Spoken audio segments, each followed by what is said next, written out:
नमस्कार साथियों, आप सभी का हमारे चैनल में स्वागत है। आज हम आपके लिए क्लास 12th केमिस्ट्री का फर्स्ट चैप्टर सॉलिड स्टेट का 4th पार्ट लेकर आए हैं। आज हम एकक कोशिका में परमाणुओं की संकुलन दक्षता का अध्ययन करेंगे। हम जानेंगे कि संकुलन दक्षता क्या होती है और इसे किस प्रकार ज्ञात किया जाता है और कौन कौन सी एकक कोशिका की संकुलन क्षमता या दक्षता कितनी होती है। तो आइए शुरू करते हैं। पैकिंग इफिशियंसी अर्थात संकुलन दक्षता। किसी क्रिस्टल जालक में उपस्थित अवयवी कण क्रिस्टल जालक के कुल आयतन का जितना आयतन घेरते हैं उसे क्रिस्टल जालक की संकुलन दक्षता कहते हैं। किसी भी क्रिस्टल जालक में जो एकक कोशिकाएं होती हैं, उन एकक कोशिकाओं में जो परमाणु होते हैं उनके बीच बीच में रिक्त स्थान होता है। तो अलग अलग प्रकार की एकक कोशिकाओं में रिक्त स्थान या परमाणु जो स्थान घेरते हैं उसका प्रतिशत अलग अलग होता है।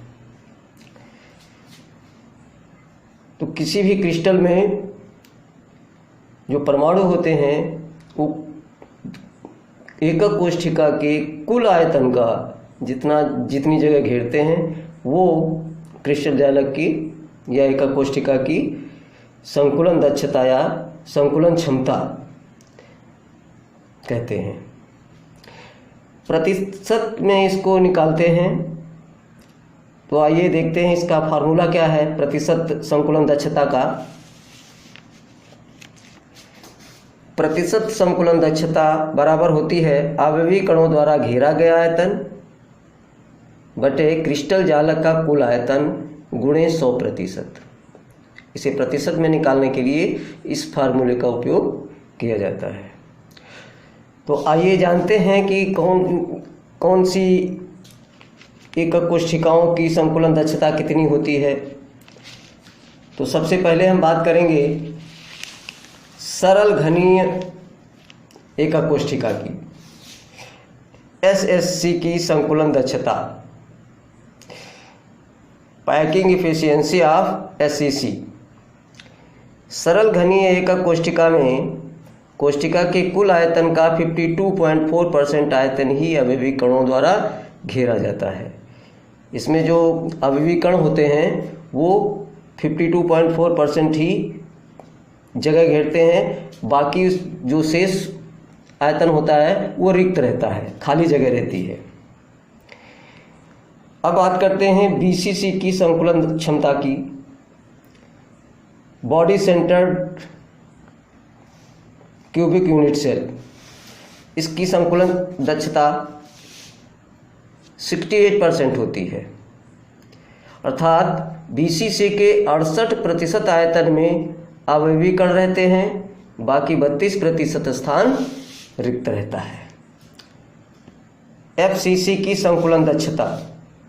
इसकी संकुलन दक्षता 74% होती है और 26% आयतन इसका रिक्त रहता है। फोर्थ है खटकोणीय निविड संकुलन SCP की दक्षता।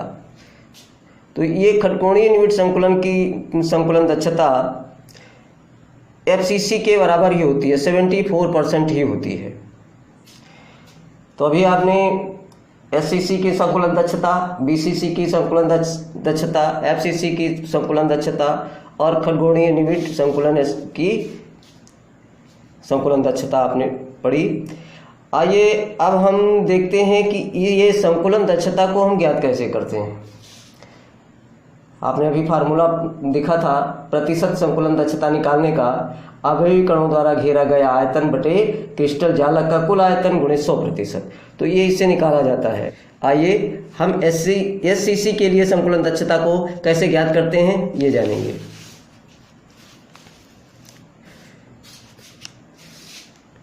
SCC में परमाणुओं की संख्या 1 होती है क्योंकि उसके 8 कोनों पर एक एक परमाणु होता है और वो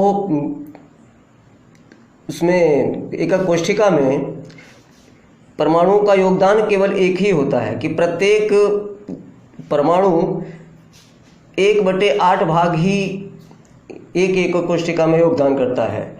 इस प्रकार से 8 परमाणु 8 × 1/8 करके तो एक ही परमाणु आएगा।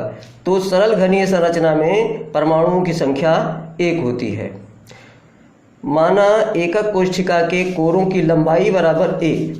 यहाँ देखिए ये एकक कोष्ठिका है, इसकी ये लंबाई जो है माना a है और परमाणु की त्रिज्या बराबर r है। तो यहाँ आप देख रहे हैं कि यहाँ जो ये परमाणु है, एक ये है और एक ये होगा, ये चारों कोनों पर यहाँ दिख रहे हैं। तो यहाँ पर देखिए ये इसकी त्रिज्या है, ये इसकी त्रिज्या है। तो ए जो है यानी घन की जो कोर है इसकी लंबाई है ए है और ये 2r के बराबर है। एक r ये है और एक r ये है, 2r के बराबर है। तो कोर की लंबाई a बराबर 2r है। यहाँ पर ये r जो है परमाणु की त्रिज्या है। अब हम घन का आयतन निकालते हैं तो घन का आयतन होता है a³। जब a बराबर 2r है तो 2r³ होगा, ये बराबर होगा 8r³। अब परमाणु का आयतन यानी गोले का आयतन, परमाणु को गोला माना गया है तो परमाणु का आयतन बराबर 4/3 πr³। अतः संकुलन दक्षता प्रतिशत बराबर V occupied by V cell, यानी घेरा गया परमाणुओं द्वारा घेरा गया आयतन बटे सेल का आयतन गुणे 100%। तो यहाँ पर घेरा गया आयतन ये होगा क्योंकि परमाणु एक ही है, तो एक परमाणु है तो ये घेरा गया आयतन होगा 4/3 πr³ और घन का आयतन होगा 8r³ बटे में आएगा नीचे 8r³। तो ये r³ से कटेगा, 4 दूनी 8 होगा, 4 × 4 4 दूनी 8, तो ये 3 दूनी 6 1/6 हो जाएगा और पाई की वैल्यू 22/7 रखेंगे और गुणे 100 से गुणा करके रखेंगे 100%। तो ये 52.4% लगभग आता है, ये आता है 52.4%।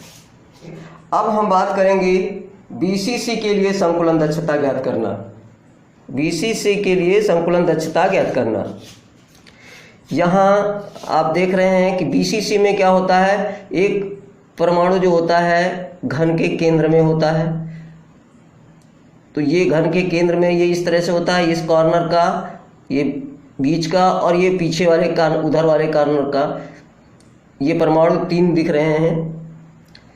और यहाँ ये नीचे देखिए आप, ये भुजा A है और ये भुजा A है घन की, और ये घन का विकर्ण है, ये घन का क्या है, B जो है घन का विकर्ण है।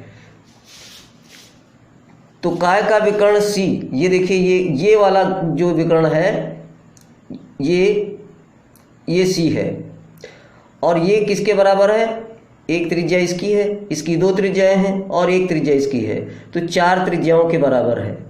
यहाँ यदि कोष्ठिका के कोर की लंबाई बराबर a, ये इधर चारों तरफ ये a होगा, ये भी a होगा और वो भी ये होगा। तो पाइथागोरस प्रमेय से, तो देखिए यहाँ हम पाइथागोरस प्रमेय ले रहे हैं। ये समकोण त्रिभुज है, समकोण त्रिभुज में कर्ण पर, ये कर्ण है यहाँ पर भी, कर्ण पर बना वर्ग शेष 2 भुजाओं पर बने वर्गों के योग के बराबर होता है। तो b² बराबर a² प्लस a², क्योंकि घन की भुजाएं बराबर होती हैं, ये भी a होगी और ये भी a होगी, तो b² बराबर 2a²। अब यहाँ देखिए ये b जो है इस समकोण त्रिभुज की एक भुजा बन रहा है और ये a भुजा है और ये जो है c जो है ये विकर्ण है इसमें, इसलिए विकर्ण c का स्क्वायर बराबर a का स्क्वायर प्लस b का स्क्वायर।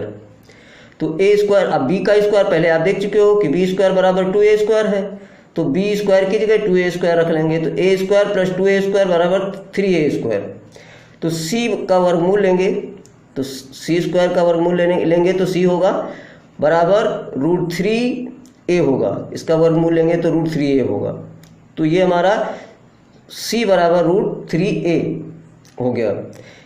चूंकि आपने देखा c बराबर 4r है तो c बराबर 4r है तो 4r बराबर √3a हो जाएगा।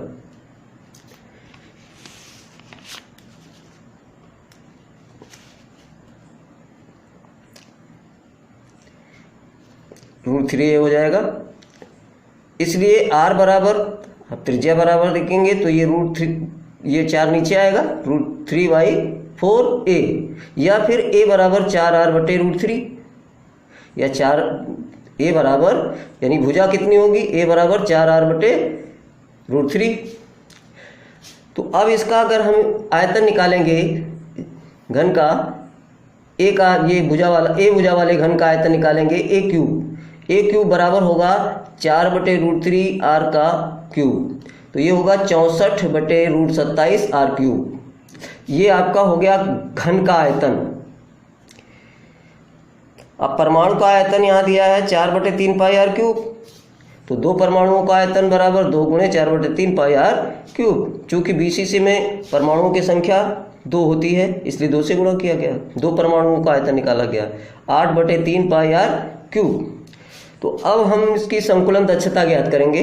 संकुलन दक्षता ज्ञात करने के लिए 2 परमाणुओं द्वारा घेरा गया आयतन बटे एकक कोष्ठिका का कुल आयतन गुणे 100%। तो यहाँ देखिए 8/3πr क्यूब ये हमारा 2 परमाणुओं के द्वारा घेरा गया आयतन है, बटे 64/√27r क्यूब ये हमारा ये एकक कोष्ठिका का आयतन है गुणे 100%। तो ये देखिए r³ से r³ कटेगा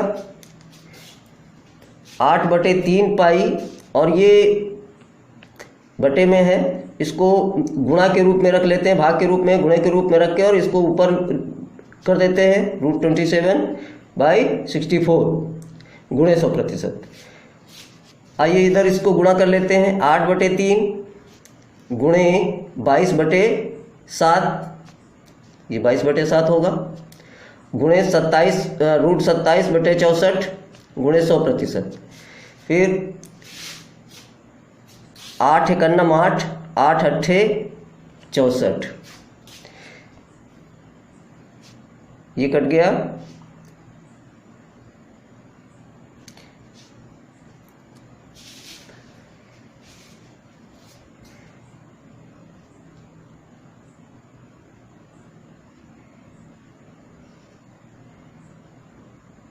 तो